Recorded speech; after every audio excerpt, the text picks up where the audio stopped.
An Eden is like a two-headed kind of giant creature, and it just has one of the heads in there. No, it's fine. If you really you were looking for a souvenir, if you really don't want it, I will take the glowing, cool crown thing. I touch it. Okay. Yeah. Is it still glowing? Feels slightly warm. Yeah, it's still glowing. Oh. It seems like I should have. There's no rust on it. It appears almost like the gold accents of your mithril, but there's like a sheen to it that gives off like a rainbow-esque color, indicating that it's not necessarily just pure gold, that there is something else to it that is perhaps magical in nature.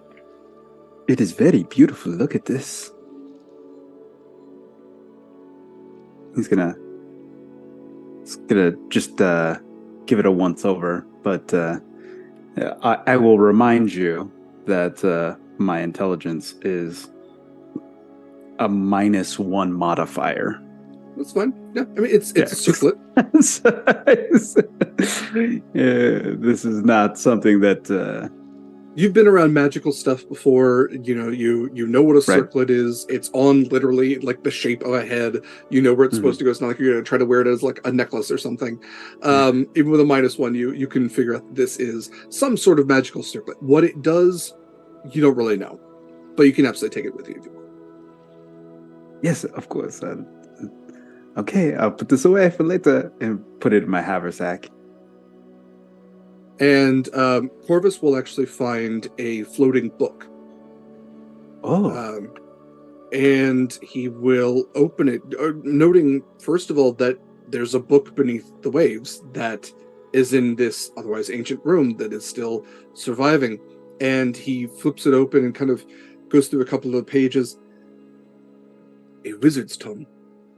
I have been looking for a couple more spells just to add to my repertoire. Perhaps I can find something in this. There, souvenir. And you can learn those things? A few of them. I have been trying to incorporate a little bit more magic into my fighting style, just because I have heard that magic is much more heavily used above the waves. And also I nearly lost to Crixus the other day. One of the clerics, he threw I don't even know what it was, but it threw something at me that hurt like hairs. And I would like to throw something back at him. In the sake of fighting, I understand why you want to learn more magic, yes. I'm not like trying to become a wizard or anything, but just perhaps I could see what fire looks like and cast a fireball. Oh. I wonder what fire looks like.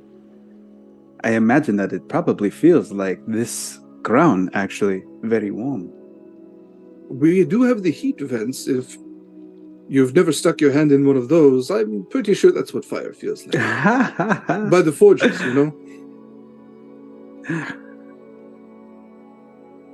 Let's look around some more. Of course. Further down? Further up? Let's go further down. Bound to find a dungeon at this point.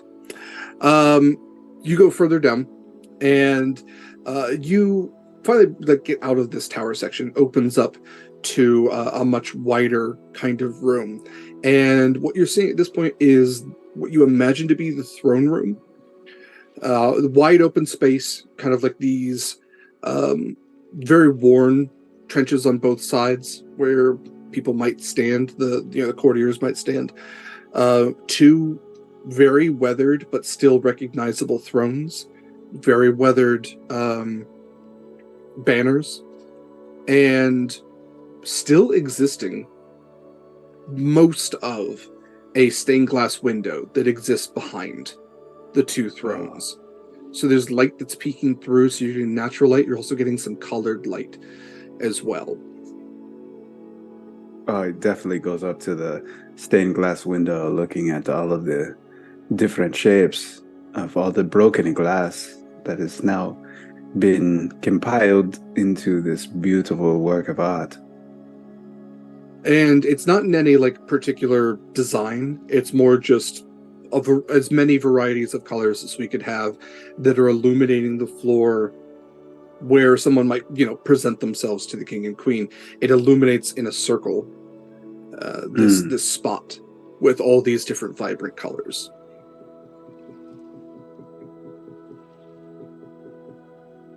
What do you think that this was for, Corvus? I'm not sure it has any purpose besides perhaps aesthetics.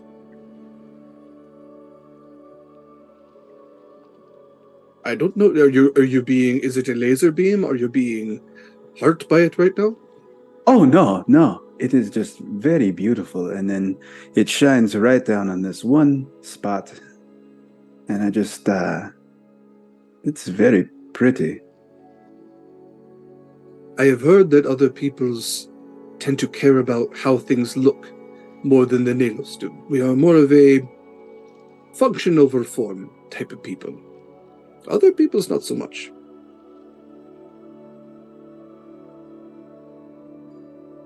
He'll float down to the bottom where the light hits. Look at this beautiful palace.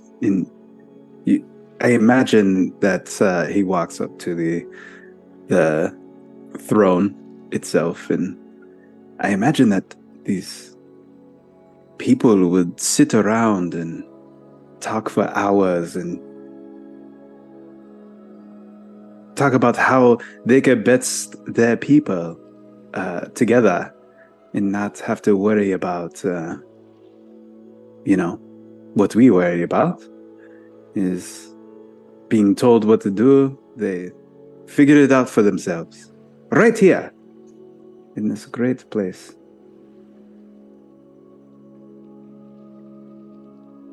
Perhaps. What do you think they look like? I'd imagine not so different from you or I. Perhaps less blue. I do not think people on the surface are blue.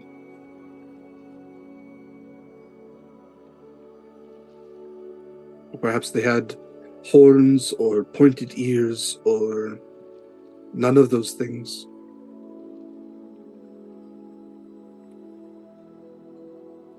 Proximus, you asked me about if anyone had ever tried to leave the Nalos, if anybody had ever been hunted down.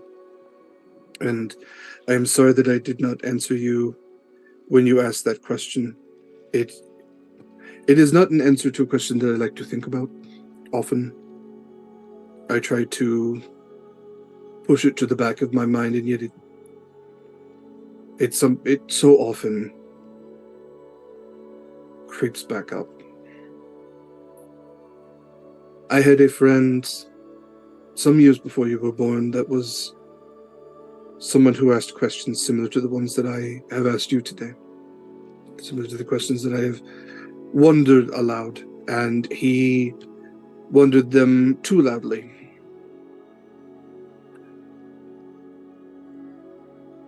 And he decided that one day he and his family would leave. He did not like the way that the Nalos ran things. And when I say he had a family, he had a wife, he had children that he claimed as his own.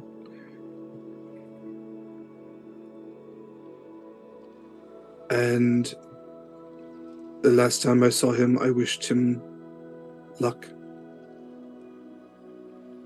And I say that is the last time because I saw his face again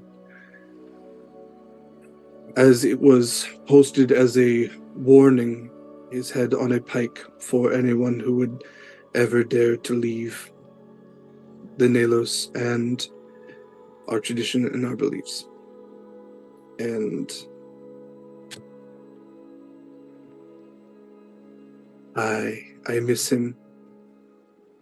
And I'm so angry at him for not just falling in line and for not just accepting the answers that were given to him, and yet those answers have never been good enough for me, and those questions have always dug into the back of my mind, and that is why it's so important to you that you don't listen to them. To these questions, you tuck them away, and you listen to the elders, and you be honorable and a good soldier, and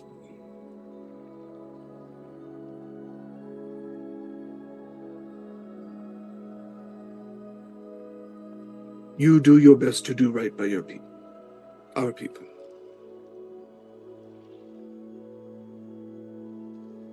I'm sorry, brother. The question was not to bring pain to you. I know. You have nothing to apologize for.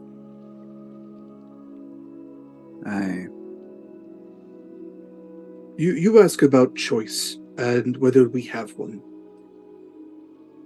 Unfortunately, we do not as often as we would like. Choices are made for us, one way or another. Sometimes we walk down a hallway that diverts into two paths, only to find out that either path leads to the same door. There is the concept of fate. There is the concept of the gods directing us.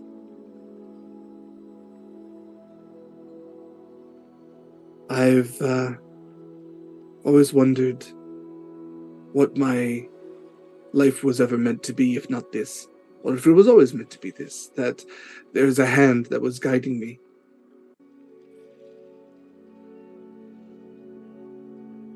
I feel fortunate, brother, that you have taken this role. I don't know where I would be if it wasn't for you, but is this path always the right path, you know? Is it the way that we are supposed to be, told to do things and told to go places that maybe we should not go? The path that is told and made for us, is it right? Is it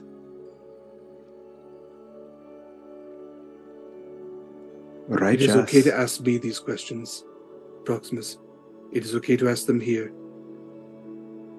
I need you to leave those questions here. Do you understand? Yes, brother.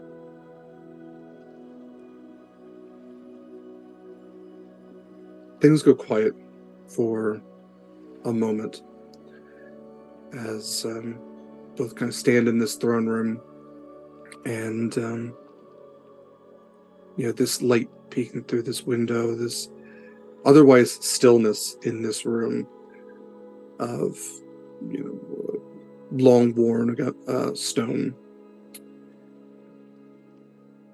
And then Proximus, you note something out of the corner of your eye, and you know that the light is being obstructed from the other side of this window, this large circular stained glass window, that the certain pieces of the reds and greens and purples and the blues, all this vibrancy, are almost one by one being blocked. These little black pieces all taking over from this light. And as you start to notice it's one by one, they start moving in quicker succession, all until nearly the entirety of the light from the window is blocked.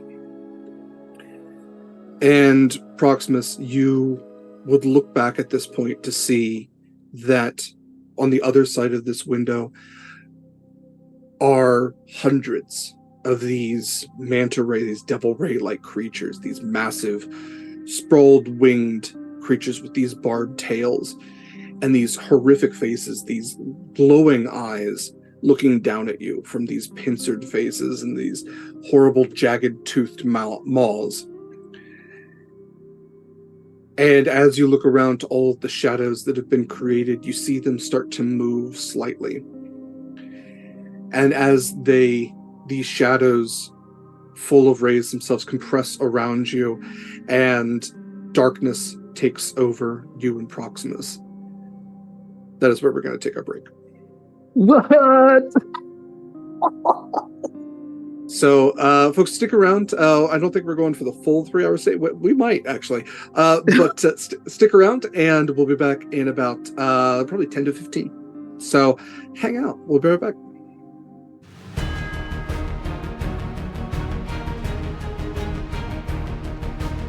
Vast, and welcome back to Horizons Call, everybody. My name is Derek Sword. I am your GM for this game. A very special session that we are having, which is a character development session with the one and only Mikyl, the one and only Proximus, at this point at least, midnight. We're going to jump right back into it, but before we do, I do want to say that if you appreciate Horizons Call as a greater whole, appreciate the cast as a whole and the story we tell, which honestly, how could you not? These people are incredible. Speaking not just for myself, but for all of them, you can always support us through our Pally, which you can see in chat. Pally.gg is a great tool that we use that evenly distributes anything you're able to donate. Takes a heck of a lot less of a chunk than Twitch does. And if you do donate at certain increments, you can also impact our game. Again, this game specifically is live. The next couple of sessions that I have with Kayla as Scarlet and with Mare as Acacia will be pre-recorded, but anything you donate just gets paid forward to the next game. Or if you do it in the middle of the week, I might actually include it, depending on when the recording is that I have with those folks. So thank you for sticking around, and let's get back into it. So when we just left off, Proximus and Corvus had found their way into the throne room of this ancient, long-sunk castle, a castle that sunk during the deluge. They'd found their way to having a lot of conversations, these deeper conversations that might have been hinted at in their past, but with Corvus looking down potentially what is the rest of his life above the waves, these questions that have been hiding in the back of his mind have worked their way to the front, and he has expressed some what might be treacherous ideas to Proximus for maybe the first time verbally. But just as they were working all of this out, these strange manta ray-like creatures swarmed from nowhere and blocked out all light. And waking up now, Proximus and Corvus, you find yourselves bound by this very ancient, rusted chain. And you find yourselves in what would be a fountain. I'm not going to... It's technically still a fountain. There's water still in it, I suppose. It is not operational. And you can see that there is a statue as you kind of look up, and behind you, you are back to back with Corvus. And a statue is behind you as part of this fountain that has... It's most certainly not human-made, or at least not anymore. Whatever the foundation of this statue was has had all of this natural biological material added to it and corrupted, where it now appears to be this demonic form of some sort of two-headed, tentacle-armed, just abomination of a creature. And you can even see where, like, there are parts of a statue that you can see beneath it, but it's almost like whatever these manta ray creatures are, they seem to emit whatever this material is that then solidifies and sticks to this statue as a whole. And you find yourself just absolutely surrounded. I mean, there is an army of these manta ray creatures that are all just quietly flapping. These demonic sea flaps are surrounding all of you in this great circle. Remind me what languages Proximus speaks.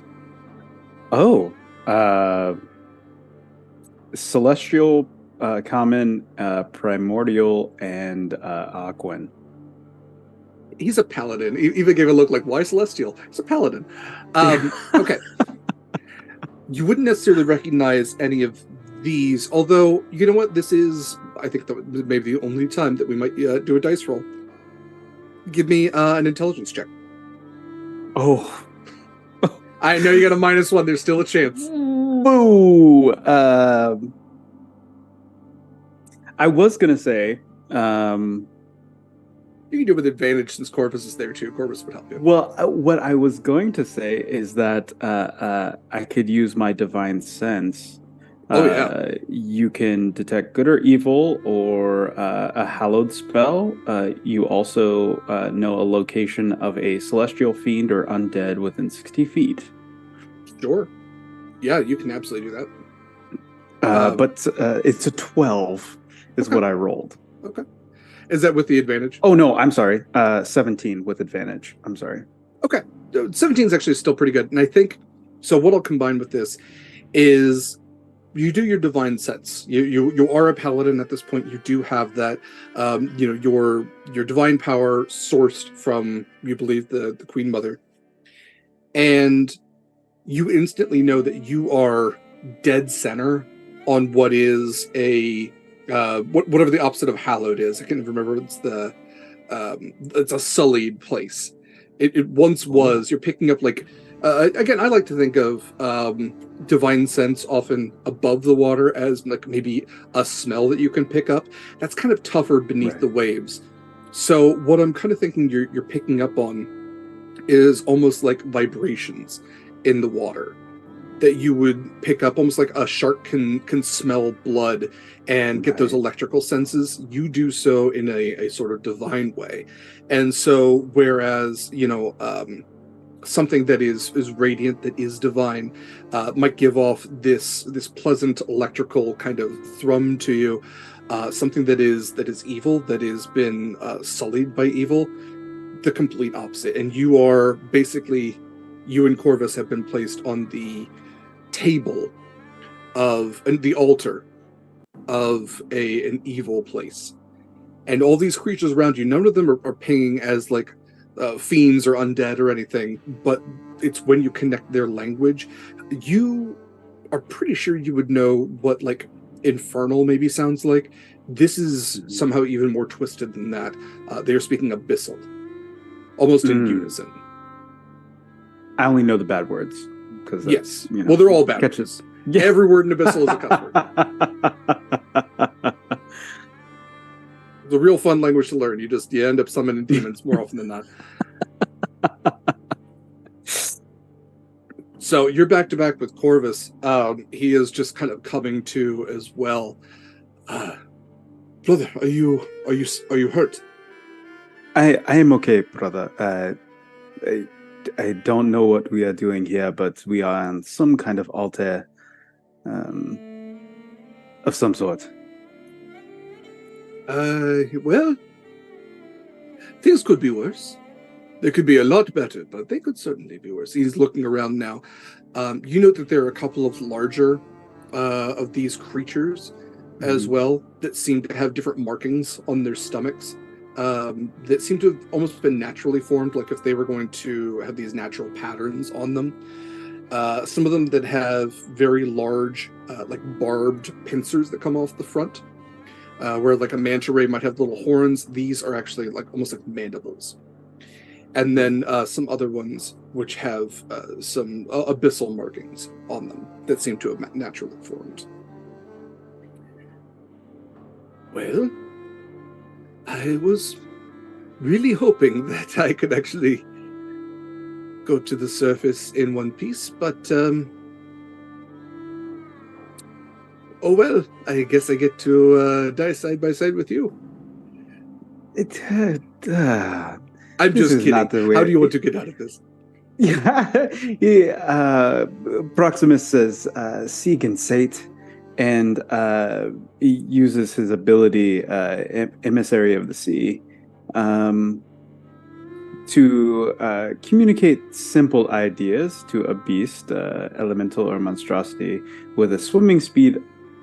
So I assume that they have swimming speed. What is the vibe that I am getting from them? You're sorry, I was muted. They're technically not an elemental or a beast, but I'll give you this just for. Oh. I'm not gonna make you go through the Rolodex of all the things that a monster can do. They're technically aberrations, but the vibe you're getting off from the chanting ones is, and especially from all the other context clues you put together, you and Corvus look to be sacrifices in some sort of ritual. you have hundreds of these things all chanting in unison. The larger ones that have the markings they're not like wearing clothing or anything, but they are doing a separate chant where you're kind of picking up like, oh, this is the second tier. I'll give it these are clerics of these creatures, and then the larger ones seem to be whatever like the dominant of this species is. I'm not sure you all would have encountered these things before. They don't necessarily. I'm not sure they would have attacked the Naylors. I think they might have known better. But with two of you out here, and kind of with, I feel like we invaded their space. Yes, but also, was it ever really their space? There's a lot going here. But especially with the combined divinity, especially of an arbiter, I think you both, what you're picking up, especially with your divine sense, Corvus is giving off a radiant sense, like he has been hallowed as being an arbiter. Oh. He is a pseudo divine, like he's a divine champion. He was chosen, so right. Your divine sense gives you off something from him as well, that is in direct opposition to whatever they're giving off. Whoa! I don't want to say anything to him. I just kind of like note it. If there was a theme song, if there was if this was to be cinematic, it would be there goes my hero. Yeah. You're not gonna tell your brother that he has like angel BO or something. Like, oh, yeah. Really stink in like a good way. Is that Axe body spray? Is that Kilo? About the same time that song came out. Yeah, honestly, yeah. We're not dating ourselves. No. So are we tied up? Is that so you have these very rusted chains around you. You could I'm going to say this, between the two of you, probably break an important link on this, were you both to try. It's what happens after that. Yeah, I'm definitely going to work my hands out, and then brother, do you have a plan? Do we need a plan? I would like one. Maybe just me. I would like a plan before just swim for it. This makes total sense, since looking at both Proximus and Corvus's intelligence. there's a big difference.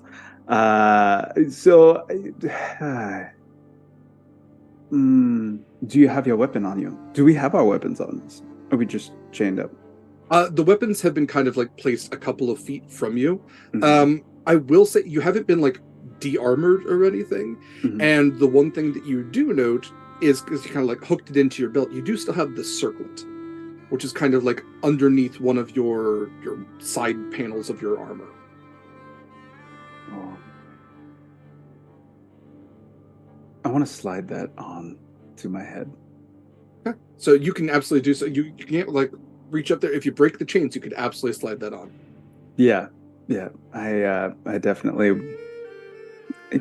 So here's what I am going to do. I am going to, and I'm saying this in primordial, just so that we can. Yeah. Mm-hmm. And so I am going to put the circlet on, and then we grab our weapons, and then we see what they want to do, and then we fight them all off, because we know that they are going to probably try to kill us. Is that enough of a plan for you, brother? Honestly, it works for me. And as you all are saying this, one of the largest of the rays, this one that has these very pronounced, almost canines. It's a very jagged maw anyway, but it seems to almost be like slathering in the water, like blood is drooping out of its mouth. And it's moving towards you almost like a scorpion, with its tail coming from below instead of above, this barbed tail that is kind of, you can't really tell for who.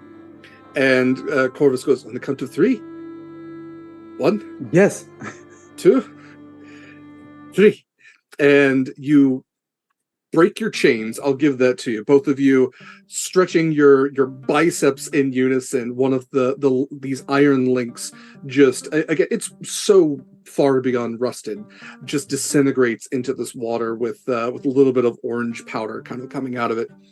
And as it does, Corvus reaches for the barb and kind of moves it away from his face as he runs for his weapons. You reach for the circlet? Yes. Okay. And you're putting it on? Yes. Okay. As you put on... when you say it like that. I'm just making it so this is a step-by-step. It's not, I'm not punishing you. As you reach for the circlet and you place it onto your Triton head, it kind of comes over the frill. You feel, I'm going to say probably a feeling you've never really felt before, because you've always, for your entire life, been cold. You know, there's very rare times, maybe when you go to the forges where they work the black mithril, that you have felt a little warm, but it's always like down to your fishy bones, you have been cold. For the first time, you feel warm, like hot. Almost. And as you look down, you can see the veins within your body begin to actually glow. You can see them glowing through your skin, through the carapace, these bits of light peeking out through your carapace. And you realize that as you're looking around, your eyes themselves are giving off light, that as you open your mouth, it's giving off light. And from outwards, almost like an explosion of the circlet, and from within your body itself, like the sun, it emanates in this devastating blast of light and energy that expands throughout the water in this shockwave. And Corvus, just as he turns to look at you, is able to turn his eyes away and kind of hunker down as this literal blast of radiance, divine radiance, heat and fire, holy fire, blasts outwards from you. And in a moment, you find yourself standing there in this fountain, and you look around to see not a single one of these creatures remains. Even Corvus is holding onto the barbed tail of this thing as the rest of them have disintegrated. Hundreds of them gone in a moment. And as you turn around to this statue which you presume to be, probably have been covered in a thick patina of sorts, you turn to see this golden statue worn clean, all this gunk torn away from it, all of this age worn away from it in this bit of this explosion of light. And you see a golden statue of a woman, likely a god, looking down at you with a hand open, reaching down towards the fountain and down towards you. A statue that, Proximus, you wouldn't know who she is at this point in your life. You would come to know her as a god that one of your future friends worships. A goddess who has perhaps been looking out for you for much of your life. It's the goddess of fortune and luck, the goddess Tamora. But now it's just a golden statue, and you feel the energy kind of like disperse from the circlet, and the warmth leaves your body. And like walking into the air conditioner from a hot summer's day, you feel the cold kind of creep back in and the light spread outwards. And if you were to take the circlet off, it just seems a circlet.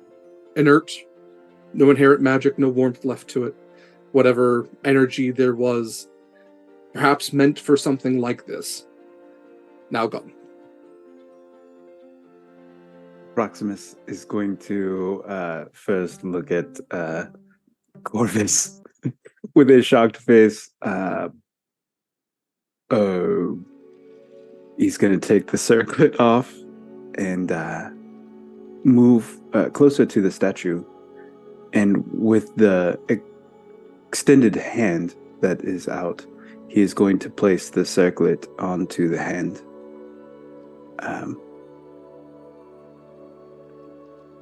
And put his hand over the top. And in primordial, the ancient language, Afsvet Vinand, Thank you for your help.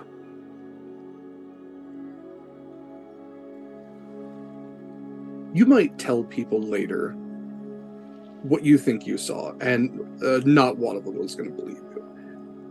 You could swear she winks at you.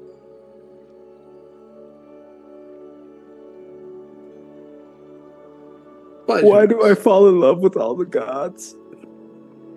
Yeah, you and Winnie, you've got a small pantheon between the two of you. Oh.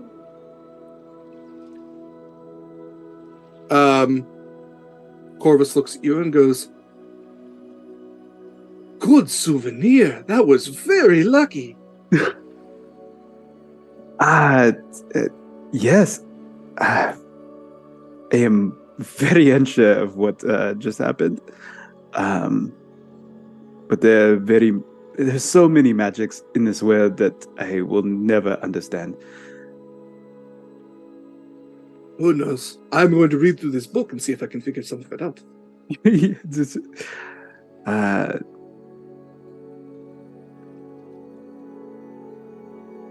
Was has that been enough an of an adventure. adventure for you? Yes, this has been an adventure for sure. I'm afraid that we don't have as much time as I would like for more adventures, brother. If there's one thing, and I have lived a little bit longer, but if there's one thing I have learned in that time is that time is the one thing that we can never really get more of. And that good things often are the things that are most fleeting. But that is the beautiful thing about memories, is those never leave us.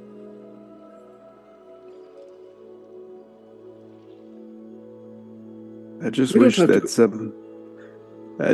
someone would tell me when the good times were, so I could just bask in them for longer than. You don't need anyone to tell you that, brother.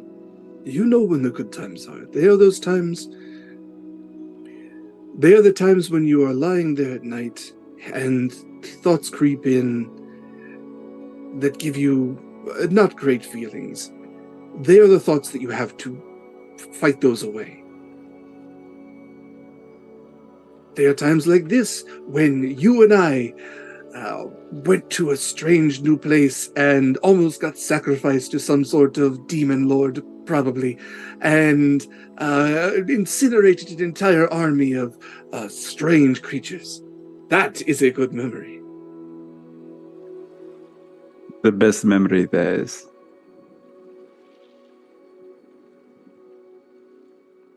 We don't have to go home just yet, but we probably should.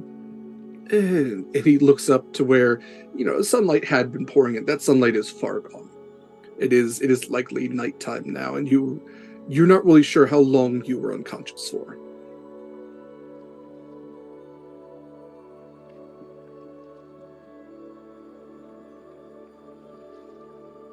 Do a lot of storylines that involve Proximus becoming unconscious. Once every 3 episodes, just so you know. I think that we should go back, but know that the fondest memories that I have, the ones that I will cherish when my days are full of disaster, all of those include you. And my one hope, Proximus, is that will not always be the case. That you find others that you can fight for, and others that you can teach and protect and learn from. And I hope that you find everything that you've ever wanted, brother. And I hope that you don't find all of it in the same place that you've always been.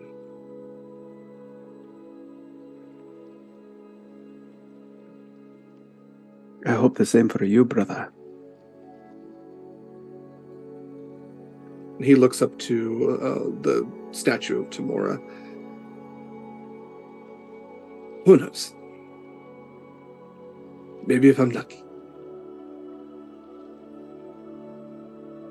That sounds like a prayer to me, sir. Maybe it was. And he goes swimming off towards the plesiosaurs. I feel like my plesiosaur would be named Erin. No. Carol. Coral. Yes. Coral. Okay, there we go. Yes. All right. I got there eventually. It's fine. Yeah. All right. Mounting the plesiosaurs, heading back towards the Nalos Kingdom. He's quiet for a little bit, and then he turns to you when you're still like just before that halfway mark of your travels. And he says, "You know the one thing that I really hope I find? The one thing that I don't think I could ever find here. What's that, brother? I hope I find love. Romantic love. Because we all love each other as a family and love our home and love our God Queen and all that. But I hope I find someone that is for me." I hope so too, brother. I hope that you find all of the happiness.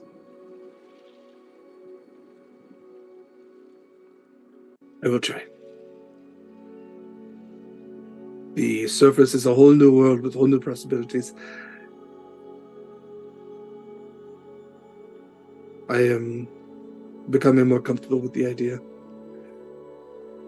And also, it doesn't have, hopefully, those weird manta ray things, so that is a bonus. Maybe there are more of them above the seas than under. You never know. That is a cruel thing to wish on a friend, Proximus. I did not wish it, but maybe.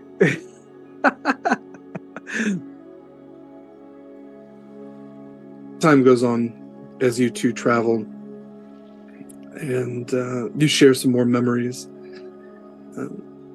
You share just the moments together. Before you finally reach back to the border of the Nalos, those four-sided statues, that worn archway, the guards marking the territory of the Nalos. And it's almost like instantly passing into the realm of the Nalos that Corvus seems to like button up a little bit, both in like what he talks about. The smile kind of drains a little bit. It's like he drops his shoulders a little bit more. His spine tightens. There's just like everything about him. It just becomes more rigid and militaristic. You can see that as you are approaching the cavern, Dominaria has gathered a number of the zealots and a number of other people all around near the center of the statue of the Great Queen Mother. Again, as big as the cavern itself, hundreds of feet, and all kind of gathered like a school of fish. Dominaria is proselytizing. And, like literally proselytizing to people who already share that religion. She is literally preaching to the choir. And just spreading the word and leading in prayer. And it is a prayer that involves, the wielding of weapons. It is a militaristic honoring of the Queen Mother. And can I add something to canon? Please. My thoughts on the Arbiter would be that they would clip their fins, because now they are going above water where fins are not necessary. Mm-hmm.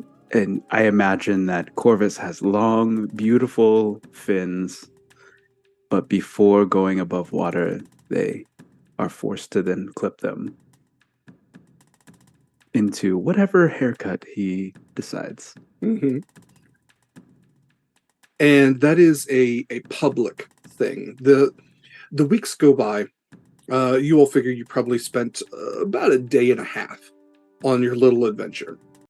Um, and the weeks go by where the official traditions of the Arbiter begin to kind of go into effect, where the elders gather him and the populace of the Nalos to watch his fins be clipped. They engage in song, they engage in like attorney, everything of everything that they do, but like times 10. Skirmishes or I'm sorry, like training becomes skirmishes, become these reenactments of ancient battles, all with Corvus there as the person of honor. You already had the Ascension, but there are further games that are played as well, all dealing with challenges with this and that, and you are by his side for most of it. He is gifted fresh pieces of armor to add to his black mithril collection. His weapons are blessed by the elder clerics. And on that final day where he is said to ascend, like a whirlpool in reverse, the entire populace of the Nalos swim upwards with him not being able to swim nearly as fast as the rest of them. So it's almost like a parade in reverse, with him leading them in this, again, like a massive school of fish all swimming behind him.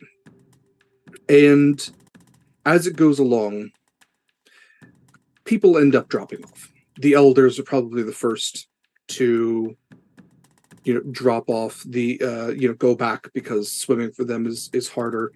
Some of the younger ones might stay the longest, some of them might drop off earlier. The zealots try to be some of the last ones, but even for them, going near the surface is itself heresy. So it's kind of like when the light from the sunlight begins to become too bright, they swim back until there's just you and he. Hundreds of feet between where you are and the surface of the water. Just you two swimming. What's going through your mind in these final moments? I know I will never see him again, and being the one person that has ever shown me what life is supposed to be, or being that example of a good man. You can't tell if there's water streaming or if it's tears streaming from his eyes. Proximus reaches out and stops swimming. But he reaches a hand out, almost as if he could touch Corvus as he watches Corvus go above the water.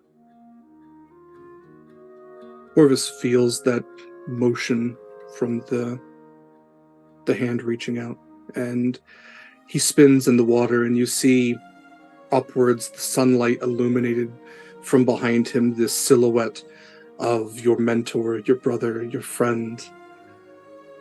And you can see him smile and reach out a finned hand back towards you. And he places it to his heart. I do the same. And he nods and turns back and continues swimming upwards. And as he reaches the surface, he puts a hand just where the surface tension of the water is, and places it there.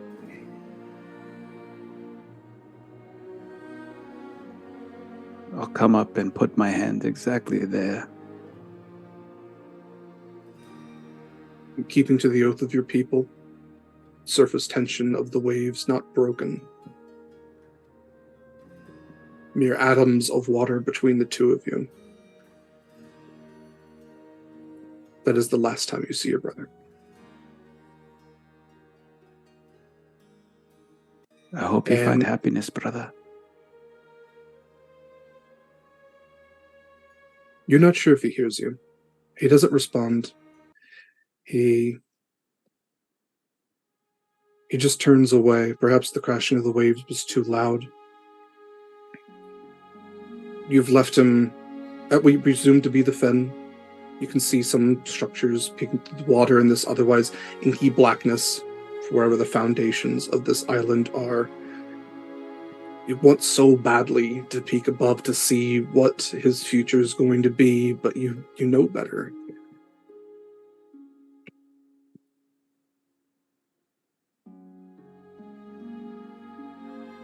How long do you wait there before going back?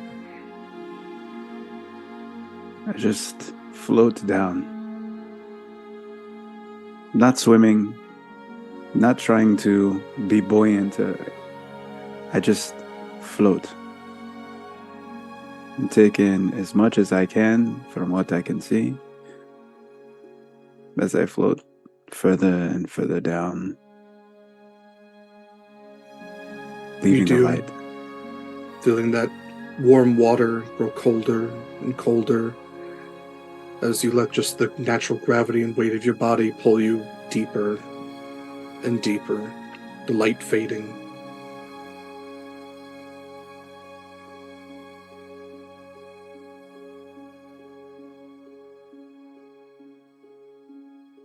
I will love you forever and always, brother. May the great Queen Mother be wise and be everything that you want to be.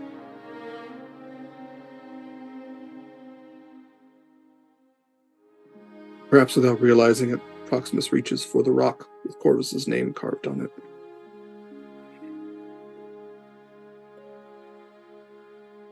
I think that's where we're going to end the session. Thank you, everyone, for joining us for the first of our character development episodes. I think that went well. Look forward to our next one, which will be our Scarlet one, which will be pre-recorded. So again, this one was not pre-recorded. Appreciate all of you being in chat. Hope to see you in chat next time. I will be there, though I will not be... I'll be in two places at once. Isn't that weird? I'll be time traveling. Kayla and I are going to be pre-recording the Scarlet one. So again, I appreciate any and all donations you can give us through Pally if you appreciate this crew, if you appreciate this cast.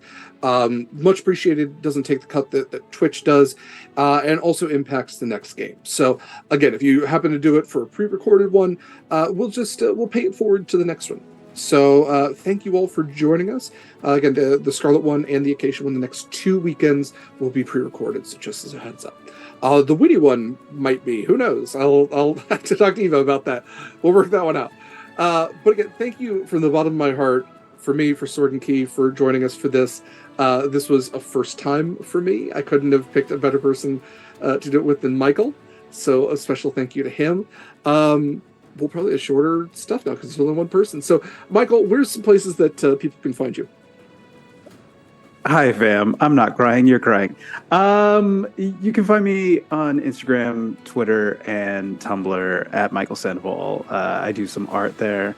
I'm pretty sure that there will be more art of this interaction, I'm sure. And I appreciate everyone being here. Thank you. And this has been quite special for me. First time, Derek, thank you. Gosh, I'm just dropping the tears. Golly. Okay, I did my job right. Yeah. A special thank you to Mikyl, as always, for doing the artwork for Horizon's Call, for NPCs, for guest characters. Mikyl has been incredible through all of that. So much appreciation goes to him. For myself, I am Derek Sword. I have been your GM. If you want to find more of me, the best place is Twitter, at least for the time being, at dsword16. I do have a beacons on there where you can follow my other stuff, but I do most of the stuff on Twitter. But I highly recommend you follow Sword and Key. We are trying to diversify our social media right now, since Twitter seems to be consistently circling a drain. We're at least there for right now. I did post on Instagram for like the second time ever today, but you can go to Sword and Key on Twitter. Our beacons are posted there. I believe we should have a Hive. We at least have an Instagram. We have Twitter. It's always Sword and Key. More than likely it has underscores between all three words. For stuff that is coming up for Sword and Key, we've got some cool stuff on the calendar that I'm going to pull up so you all have it. You can always join our Discord through our beacons as well, and there is actually a Google Calendar link there that has all of our stuff on it. And you can also chat with fantastic folks there. I highly recommend joining our Discord. Let's see. Yesterday, I'm going to actually repost this because I think it was amazing. We had our Sunbear Honey Heist game with some fantastic folks, some like authors, some new faces on the channel. It was great. We raised a lot of money for a fantastic cause, and it was an absolutely amazing game. You can actually find that currently on Twitch, but it will be posted to our Twitter shortly. Let's see. Tomorrow is a Monster Crush release day. It is actually an older episode. It's going to be released 2 years to the day from when it was recorded. So enjoy some like traveling back in time when it was like the middle of COVID, and there's really old news on there and stuff like that. It's fun. It's actually a really great episode. Tomorrow also is at 2:30 p.m. Pacific is Brindlewood Bay, so definitely check that out. The lovely Eva is part of that. Then we also have at 10 a.m. Pacific on the 8th, we have Sword and Tea with game creator Jason Cordova, who is an Emmy-winning podcaster, founder of the Gauntlet Publishing Company, and creator of games Brindlewood Bay and The Between. And Eva and Anik will be running that Sword and Tea. Vast Grim, which is a grim, dark, futuristic sci-fi kind of game, which I will actually be in now, is going to premiere its first of 4 episodes on the 9th at 10 a.m. Pacific, and that will go for the next 4 weekends next 3 weekends after that. Horizon's Call will be back next Saturday again with Scarlet's episode that will be pre-recorded, but will premiere at the same time. And I don't think I'm forgetting anything else. That's all I have on the calendar. So if it's not on the calendar, Eva hasn't told me about it. So it doesn't exist yet. Again, definitely check out our Discord, our Twitter. That's where most of our stuff happens now. And yeah, let us know what ideas you might have. We're always looking for new ideas for the channel, new games for the channel. And we do have a casting call out right now for Magical Kitty Save the Day. And that is on our Twitter, and I think Eva is also putting it in chat right now. So if you've ever wanted to be in a Sword and Key game, this is a great opportunity to do so. I believe that is it. So unless I'm forgetting anything else, Eva, are we rating anybody? We are rating someone. I don't know who. Eva will tell you. So with all that, I think it's in chat. We are reading Lost Caravan RPG, so stick around for them. It's a great channel. Okay, thanks, folks. Thanks for dealing with all of that. We'll see you next week. And until that time, fair winds and following sails, brave mariners. Fair winds and following seas. Fair winds and following seas, brave mariners. Take care of yourselves. Jesus Christ.